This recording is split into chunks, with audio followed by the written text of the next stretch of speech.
So for our human toe spreader, we can either set up on a chair or on the ground, depending on what you're comfortable with. I'll show both options. So sitting on the chair, leg out like that, bringing this leg up as far as you can, and then interweaving our fingers in between our toes as far as you can. So that might be to the first knuckle to start with, and then gradually over time you can build up to deeper and deeper down to the third knuckle. But as you can see, weaving in as far as you can, and then grip. You may find that that will already be a quite intense stretch between each of the toes, so it's fine if you just want to leave it like that. But if you want to increase the stretch and the challenge, then you can also sort of move your hand around like so, and you can get some twisting movements. So that will increase the stretch you get through the toes, and it can also add in a little bit of midfoot mobilization as you go.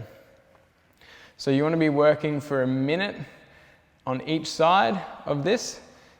That could be broken up into 2 sets of 30 seconds each side, but ideally working up to a full minute for each side at once. I'll show you on the ground as well, very similar. Leg up, like so. You could also do it like that if you wanted to get a bit of a stretch, more of a stretch through the hips. Weaving in, and again, the exact same thing. So once you've done one foot and you're doing the other one, then the foot that you've just stretched, you can sort of actively splay and then crunch. Splay and then crunch. So this is just so that you can get some active splay happening after the passive splay. So you're getting all those little muscles working to open and close, open and close.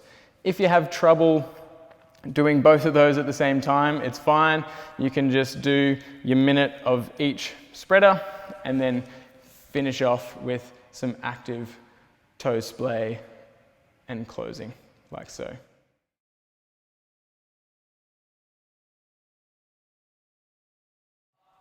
So for our calf raises, we'll be setting up against a wall, and if you've got a hard ground like timber or tiles, then a folded up towel or a yoga mat is a good idea. And what you'll be doing is facing the wall, grabbing onto it for stability, and then pushing up onto your toes as far as you can, so lifting your heels up off the ground, and then slowly lowering back down and repeating. So the idea here is slow, controlled movements. You do really want to try and push through your big toe, so not allowing your heels to rotate out. You want to push through the big toes so that the heels stay parallel. Pushing up, lowering down, working for 2 minutes at once. If you need to take a break of 5 to 10 seconds at any point in that 2 minutes, then feel free, but work up to doing 2 minutes of these calf raises straight. And to increase the challenge, you can take your feet further away from the wall. Again, using the wall for stability. Same movement.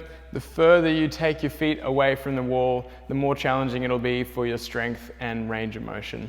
So work up to that, start at the very basic level, gradually increase the range of motion as you improve and as you do more of these in your daily routine.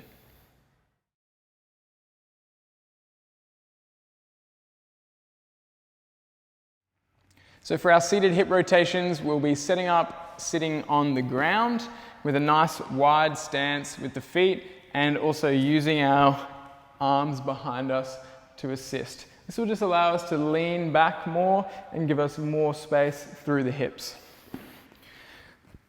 So again, wide stance. We've got the single leg version and we've got the double leg version. Starting with the single leg, you're going to keep one leg still and steady, and we're going to be moving the other leg in or down as far as we can, so the knee is coming towards the ground, and then moving out the other direction as far as you can. So this can feel quite uncomfortable at first, especially going in towards the ground. You may feel a little bit of pressure in your knee and also sort of down in your groin.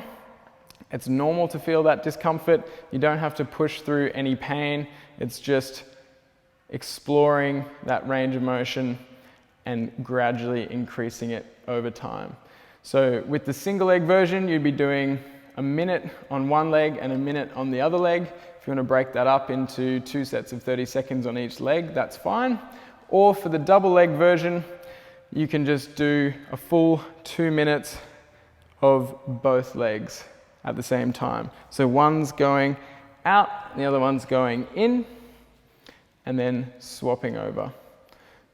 So you'll notice the difference with these two is that with the single leg, your pelvis doesn't really move, and you'll get a bit more of a stretch through and a mobilization in through your hip.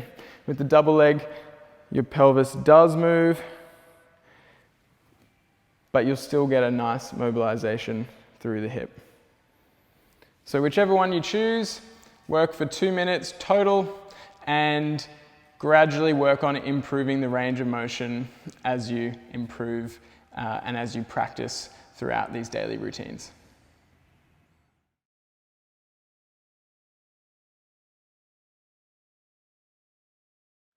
So for our chair squat, we'll be using a chair to guide our movement pattern as well as our range of motion.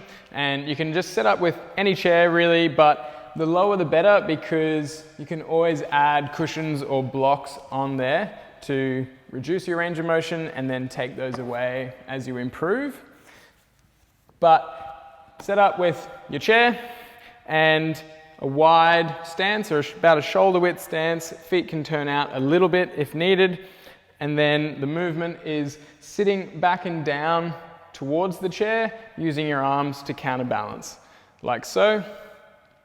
So the reason the chair is helpful is it gives you something to aim for. Otherwise your squat can sort of end up looking a bit like this, which reduces your range of motion. So you're really sitting back and down towards the chair, but not actually sitting on the chair and then rocking back up. All we want to do is slowly lower down and gently tap the chair.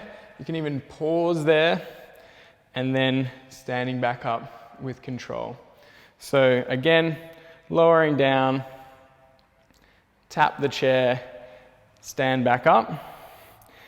You want your knees to track pretty well directly over your toes, like so. You don't want them pushing all the way out like that, nor tracking in, just directly over your toes.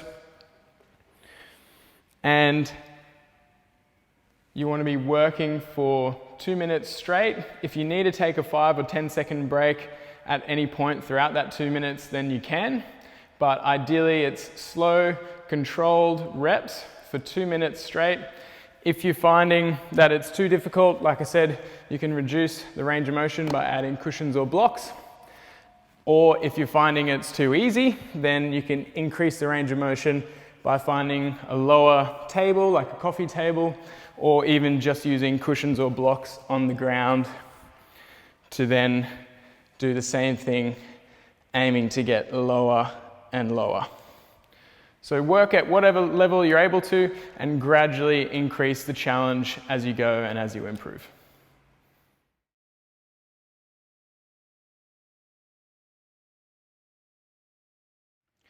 So for our single leg circles, we'll be setting up with most of our weight on one leg and just using the other leg for a little bit of assistance in balance. And then what we're trying to do is draw as big a circle as we can with this leg around our body. So, like so. You can look down at your feet and just very slowly draw that circle and try to resist this movement of the knee collapsing inwards like that, especially as you go around the back. That will be the tendency, is to drop that knee inwards, but try and resist that and keep drawing around as far as you can. If that just looks like this for now, just a small circle is completely fine. And you may not go all the way around like that. Just go as far as you can, maintain that sort of strong, stable position.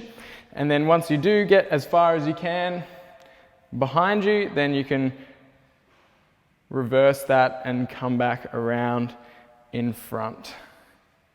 Like so. You'll be wanting to work for a minute on one side and then just do the same thing on the other side for a minute. If you need to break that up into 2 rounds of 30 seconds or 3 rounds of 20 seconds or 6 rounds of 10 seconds, whatever it is you need to do, but overall a minute on each side.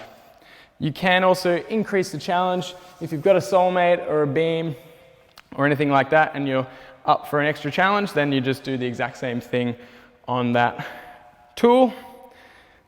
And as you can see, the ankle and the feet just have to work a lot harder with that. So build up, work at your own level. You can also gradually decrease how much assistance you're using on that other leg, but start with as much as you need, gradually increase the challenge as your balance improves.